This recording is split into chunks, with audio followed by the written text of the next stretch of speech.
Good evening, everyone, and welcome to the Be Well reading series. My name is Nicole Tallman, and I am your host for the evening. And we have the honor of celebrating poetry tonight with two amazing poets, Christian Gullette and Susan Leary. And this is our year-end celebration of poetry. So I'm super excited to be able to share this space with you and to have these two readers who happen to both be from Trio House Press. How cool is that? Unfortunately, Jose Hernandez Diaz could not join us tonight. We're really sad you can't be here, Jose, and we're thinking of you and hoping you feel better soon and hoping to reschedule you in the future. Um, I'm just going to ask anyone who's joining us, if you're not speaking, please mute yourself so that we can focus on our readers and their beautiful verses. So first up tonight is Christian Gullette, and Christian is the author of the debut poetry collection, Coachella Elegy, winner of, excuse me, the 2023 Trio House Press Trio Award, and included in the 2024 must-read lists by LitHub, Poets.org, Electric Lit, Alta, and The Beautiful. Wow, that's cool. I like that name. His poems have appeared in the Washington Post, the American Poetry Review, Kenyon Review, the Poem a Day by the Academy of American Poets, and the Yale Review. And Christian completed his PhD in Scandinavian languages and literatures. How cool is that? At the University of California, Berkeley. And when not serving as the editor-in-chief of the Cortland Review, he works as a lecturer and a translator, and he lives in San Francisco. Let's give a warm welcome to Christian. Thank you, thank you, thank you so much. It's such a delight to be here. Thank you, Nicole, for inviting me to be a part of this. And what a joy to get to read with my pressmate, Susan, whose book came out on the same day as mine, and we're both published by Trio House. And as I think you'll hear, there are also some ways in which our books, dovetail on some topics. And so it's particularly meaningful for me to get to read with Susan. I normally have been beginning my readings since the book came out with the poem Palm Springs, which is the first poem in my book. In fact, every reading I've given, I've opened with that. But in honor of today's earthquake, I live in San Francisco, and I'm currently sitting on the 23rd floor of a high rise. And in honor of that event, I'm going to skip to the third poem in my book called Quake and begin with that. Quake. He reclines on his elbows beside the pool, says they should abolish the filibuster. Fatigue, he says, this is what they want. The water is untroubled after last night's tremor, the epicenter somewhere beyond the highway. The world is coming apart. Fire in the mountains. He's next to me. Depthless water, his body uncovered. Our drinks sweat under the umbrella and the fruit trees. That evening, another tremor. We return to the Airbnb to find oranges in the still warm pool.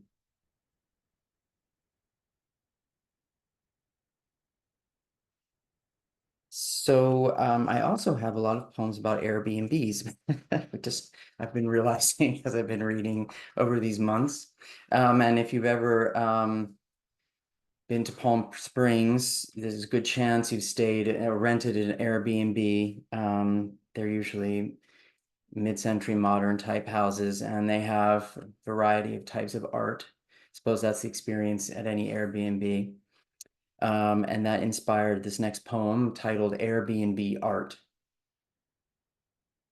Under a Sputnik-shaped lamp, a Picasso with three eyes. My husband's prosthetic eye is as blue as the other. After the surgery, we had sex, his eye under a gauze tent. I injected lidocaine through a tube that coiled behind the bandage. I wiped his armpits with a washcloth. There were still traces of a purple arrow drawn by the nervous surgeon. The ocularist hand-painted his pupil. It looks like the eye I always loved.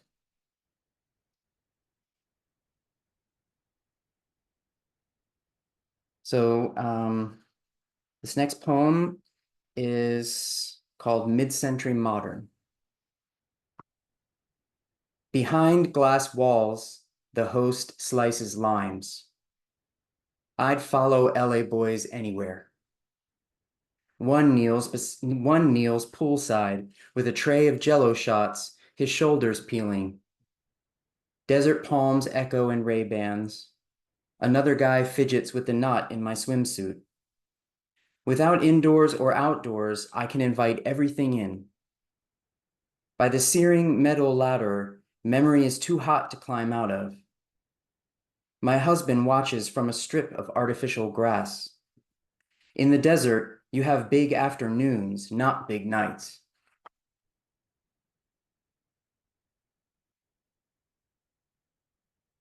And this next poem is my homage to Palm Springs, called Palm Springs.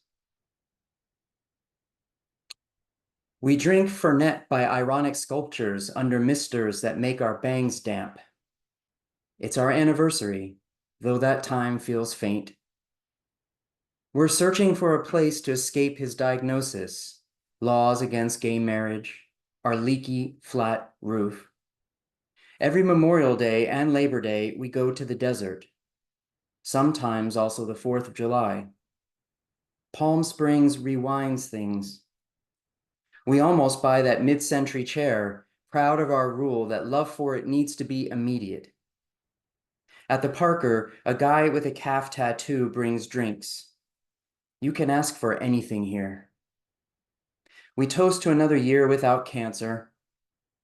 After dinner, we wander the hotel hedge maze, nowhere to go this late but home.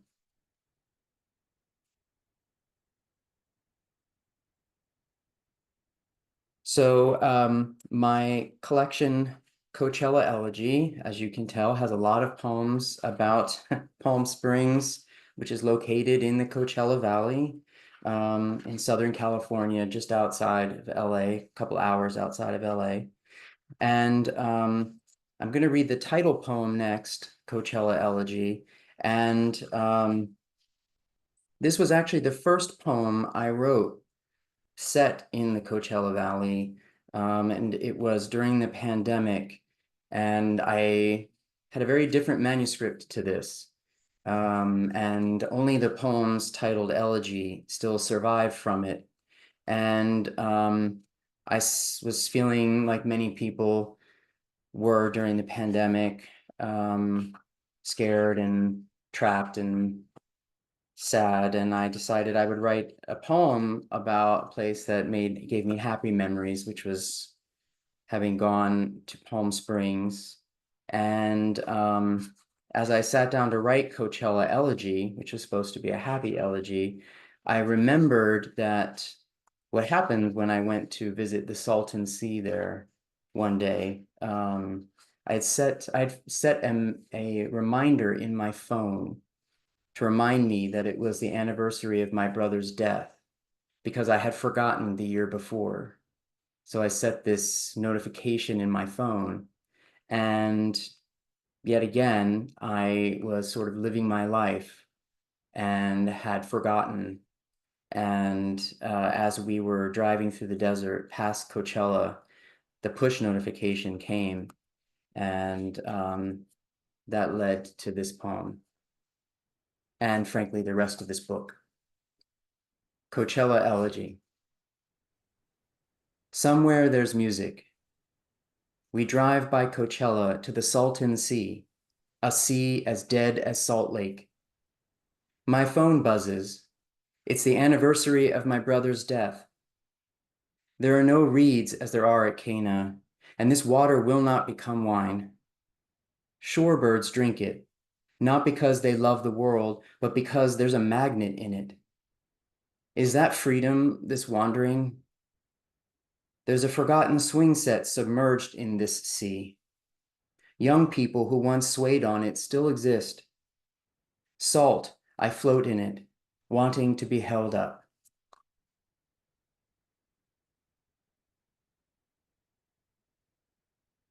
So one of the 6 elegies that punctuate this collection is called Beehive State Elegy. And it's one of the main poems from the previous incarnation of this book, where most of the poems were actually about Utah, and where my brother went to sort of a reform school before he died. And for a while it wasn't part of this book at all, and then came back as one of the elegies. So it's one of the few poems that does not take place in California, but as you can hear, the echoes from that time are throughout all the canyons and valleys in this book. Beehive State Elegy. Hives emblazoned on temple doors and traffic signs, this 45th state full of dinosaur bones. Scientists can't find the bee graves either, hidden in these mountains. Nearby, there's a ski lift where 100 years ago, people in cabins died young, like my brother.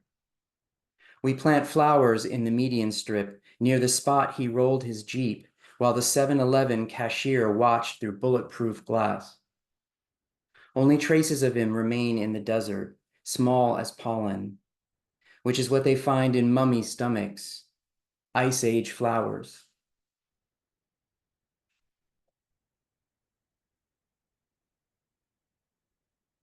I'll read one more of the elegies and then just 2 or 3 poems after that. Since we're coming up on the holidays, I'll read one of the elegy called Christmas Elegy.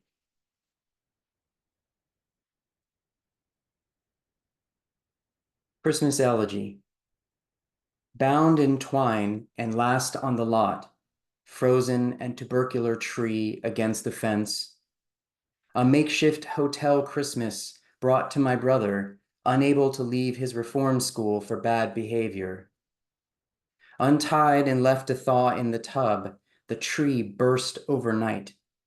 An evergreen heave, evangelical in its smell, which filled the lobby and almost got us kicked out. We spent the night looking at lights on mansions in the Provo Hills where there were songs and warm babies.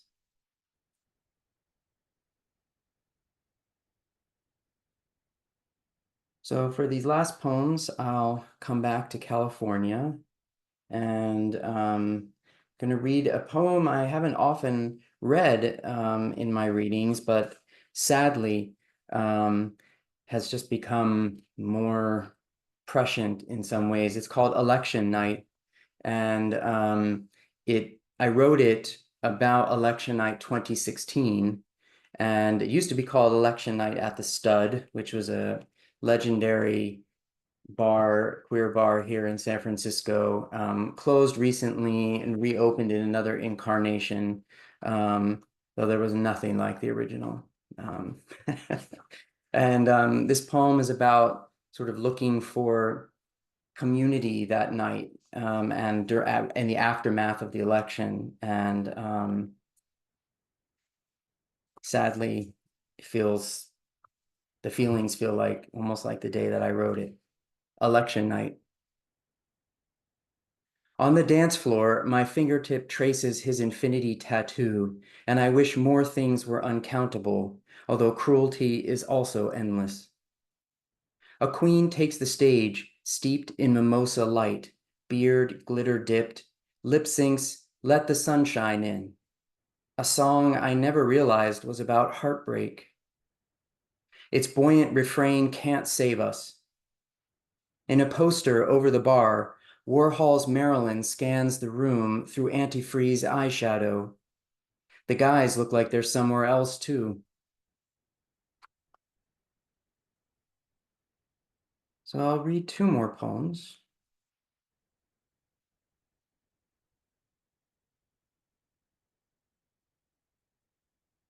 I'll read a poem I haven't read that much, but again seems appropriate. It's called Seismic Wave. And there's a lot of poems about earthquakes in my book. I'm just realizing if you need one, I'm your guy. Seismic Wave.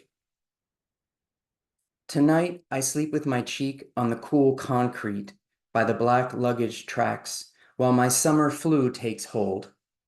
Walls, ceiling, and floor all painted the same glossy white, a vacation rental with no edges. 2 all-night pride parties caught up with me, and in my fever, my forehead pressed to the floor, I think I hear a tremor. The next day, a nurse at Desert Regional will inform me that there was a quake north of Joshua Tree, while she straps a pink armband on my wrist. How will I explain what could only be described as supernatural, lying there with my cheek against the cool floor? Not just a bearing of my soul or promises not to be so drunk I accept an Afrin bottle with no label from a dance floor stranger. No, tonight my forehead is against the floor and I hear something or someone whose only message during the first wave is that there will be a second one.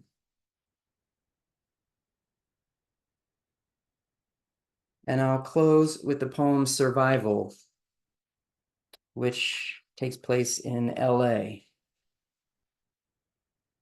And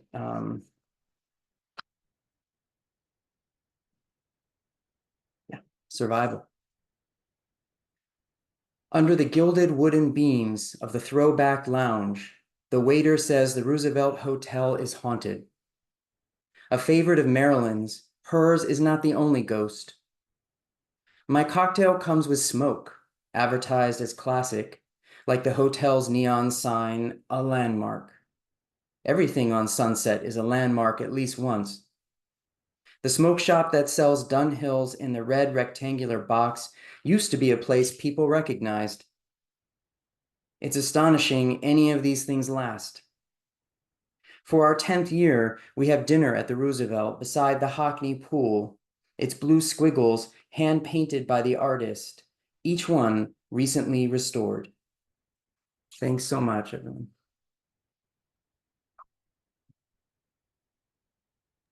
Thank you so much, Christian, for those beautiful poems. It's such an honor to hear you read tonight.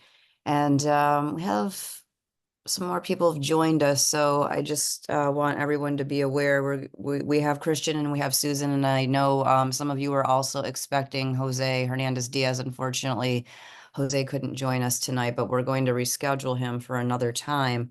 And we're going to turn the floor over next to Susan Leary, who is the author of 5 poetry collections, including More Flowers, which is forthcoming from Trio House Press in 2026. Dressing the Bear, which came out in July of this year and was selected to win the 2023 Louise Bogan Award, and the chapbook A Buffet Table Fit for Queens from Small Harbor Publishing 2023, winner of the Washburn Prize.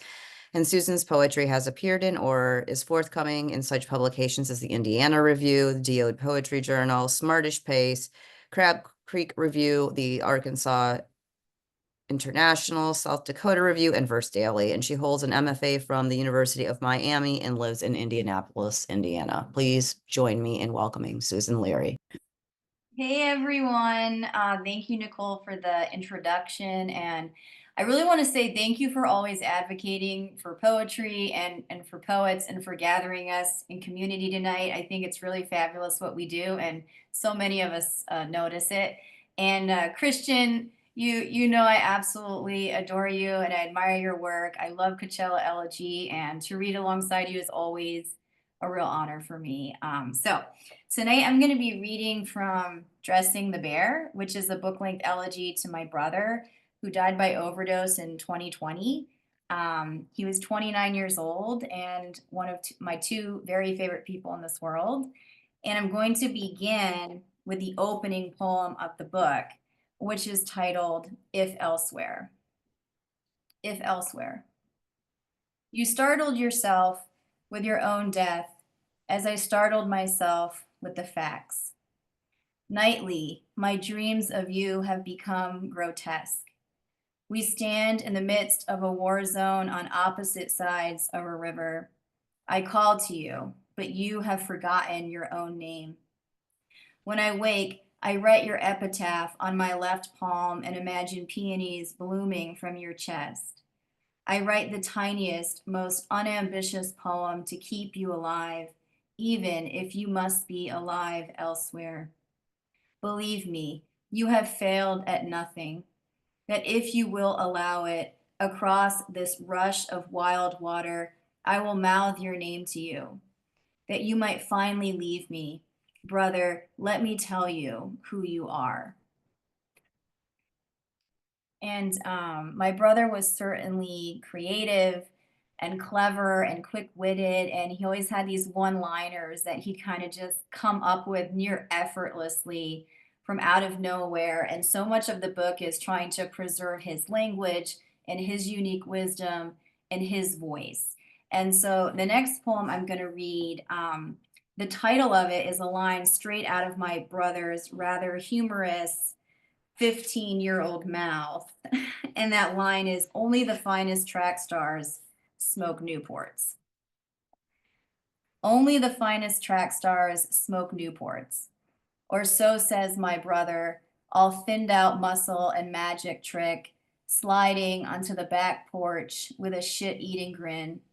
When he halts, a pack of menthols flashed in textbook form. He makes a show of stretching the hamstrings and prepping his glutes. That is, of stretching the ghost of his boyhood into a god. Only the finest track stars smoke Newports, he says again. Boy's slogan for a boy who believes it, and surely this boy can impress. This mischievous boy who spins slogan into prayer, who for a moment is a little bit wise, as if for once he were saying, slow down, look at me, look at this boy, pent up with potential. I of course want to share the title poem with you as well, Dressing the Bear. That one also ends with a line from my brother, so again, his voice. And it's Dressing the Bear because for the most part, we are in the Build-A-Bear factory at the mall, and he's 11 years old, though I do kind of jump through time in this poem as well. Dressing the Bear for Brittany. This time, we give the body shoes. The body of a bear my brother is building at a factory in the mall to give to the girl he's loved since the 6th grade. I'm there to pay for the bear and to speak of none of it, which is fine because I'm good at hiding the ways my brother has wanted. This time is different. At each station, my brother stuffs only the good parts of himself inside the slack fur. He gives the bear perfumed bones and shiny gold laces and breathes so as not to snap them. He considers what the girl wants, and I consider his face as he forgets he has one, as if in loving the girl and loving her limb by clothed limb, for once my brother can love himself. Probably that bear is in a Florida landfill, barefoot and decapitated, its floral button-down shirt torn and full of crawfish stains. But the girl arrives at my brother's service in a blue and pink striped dress, a burst skeleton of human sky.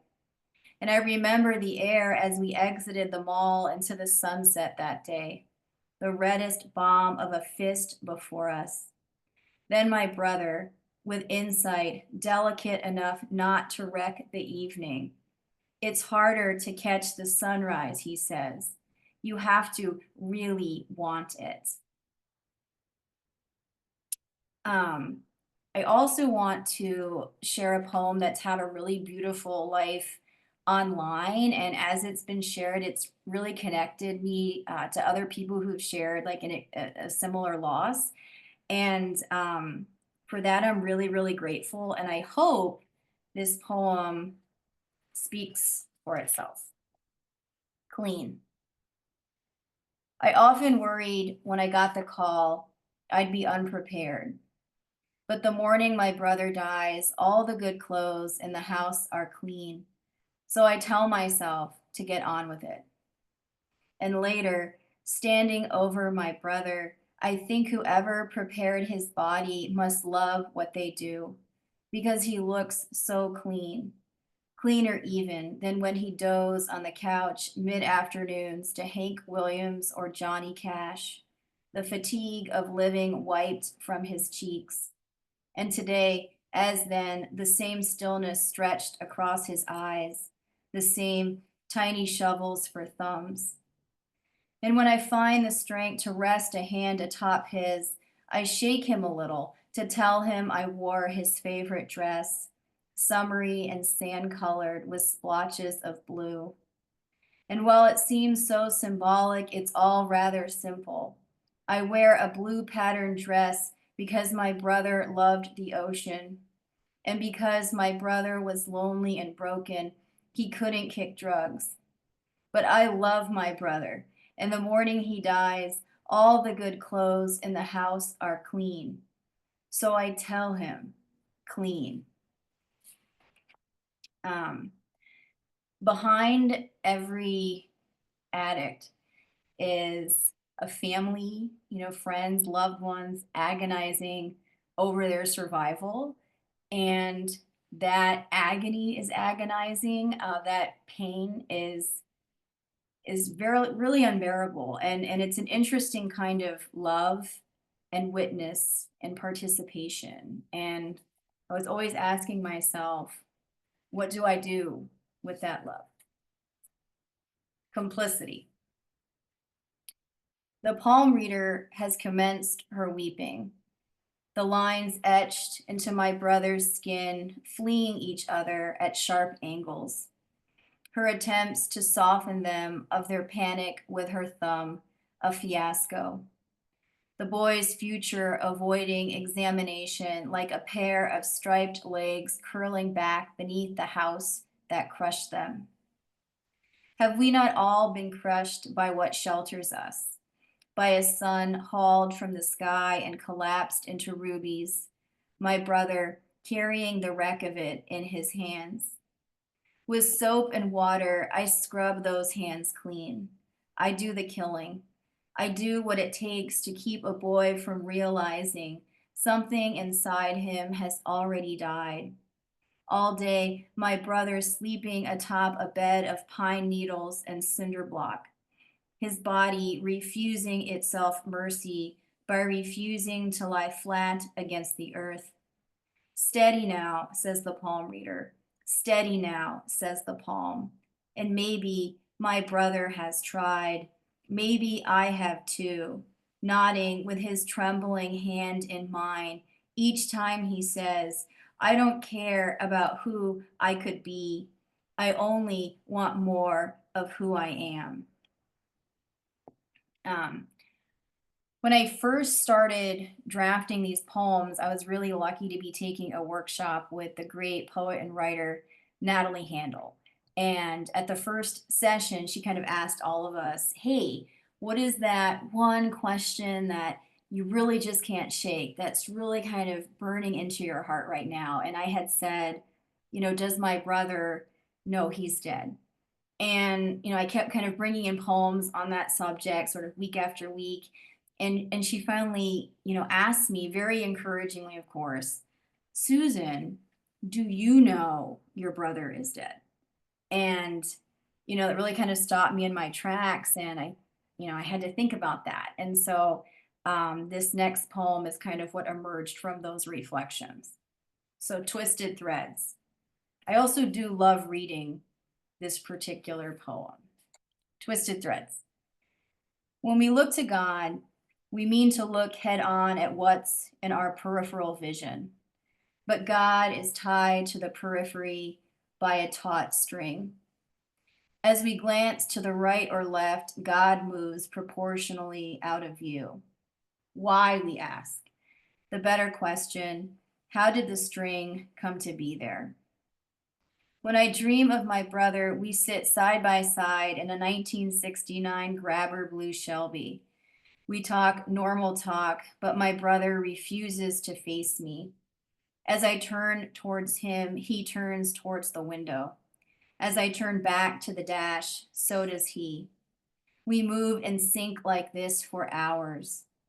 It is the dreamer who dreams. But how do those who visit the dreamer come to be there? How does God or my brother begin to relax the string? At some point, I ask my brother to take me to the hospital or to the morgue. It doesn't matter which. I can't, he says. You're driving. Um, Recently, I learned from someone that their favorite poem in the collection is Ice, which is an early poem in the book. And I've never shared that one at any live event. So I thought tonight would be the perfect occasion for that. So, Ice. It started snowing inside the jail. A deer sprang from winter's hip and shed its antlers into the left ventricle of your heart. The fresh rots fencing plasma from the thin trails of your body. Too often, something is owed to the wild, but there are deer antlers in your chest bearing the days long scrape of tree bark, and for this, you are lucky. Frozen, but lucky. Normally, the skull bits would have been shredded overnight by sated coyotes or indiscriminate rodents. Now, a thermal undershirt costs $9 at the commissary, and you are good for it. Now, you are a woodsman with a flared nostril and steel limbs selling deer sheds by the pound. The others forget you pace the periphery. Soon, the deer will escape the body's thickets for a life more spacious than a single room, for thick velvet curtains, tiny scraps of meat dangling from the meandering crown, while you remain coatless. Only the satisfaction of knowing what's graced you hurt you. You wouldn't wish nature on your cruelest enemy. I would. On the outside, deer antlers are often shed along the forest floor miles apart. We too are miles apart. Yet I can hear the heavy hoof of your heart beating beneath the earth, poppies swarming the snow fire fields. You, with your arms bent into a makeshift pillow behind your head, almost warm. And then the final poem tonight is a very simple poem. But whenever I read it aloud, I feel my brother's presence. Last Reverie with Imperative. Waiting is what's been asked of me. The last student has exited the classroom and the construction outside has stopped. The clanging of the metal has stopped and the dust has been blown back to the earth. There's a holiness to the end of day that feels like waning light looking back at me. And as I relax into the swivel of my chair, for a hair of a second, I believe, were it quiet enough, the dead would be smacked awake. And from the sheer splendor of it, brother, when I tell you to walk through the door, you do. Thank you. A beautiful poem, Susan. Thank you so much for reading those. I know it probably isn't easy. So thank you for sharing those poems and just it's hard for me to talk, especially that last one. This is so moving. I dropped links to both Christian and Susan's books in the chat, and I always encourage people, if you have the means, to support Trio House Press and our authors, Christian with Coachella Elegy and Susan with Dressing the Bear. It's always appreciated. And if you don't have the means personally to purchase a book, perhaps you could ask your local library to order a copy. We're at the point now where we could take a couple of questions from the audience if anyone has one. If not, that's okay too. We can always end with on poems. I just offer the opportunity if anyone has any questions for either of our readers to either raise your hand or drop it into the chat. Anyone have anything you want to ask Christian or Susan tonight? No? Okay, well, that's fine too. Um, I will tell you all that this series is traditionally the first Thursday of each month at 7 p.m. And we'll be doing a celebration of the new year on January 2nd. And I'll be announcing who those poets will be forthcoming on social media. And I am going to download this wonderful reading from the cloud and share it on social media. And I encourage all of you to share it with your family and friends as well, so that we can try to boost additional support for our two amazing readers tonight. So I want to thank you all again for taking the time to share this space with us. It's been a beautiful evening of poetry, and as I do always, I wish you all a wonderful night and say be well. Thank you so much for being here.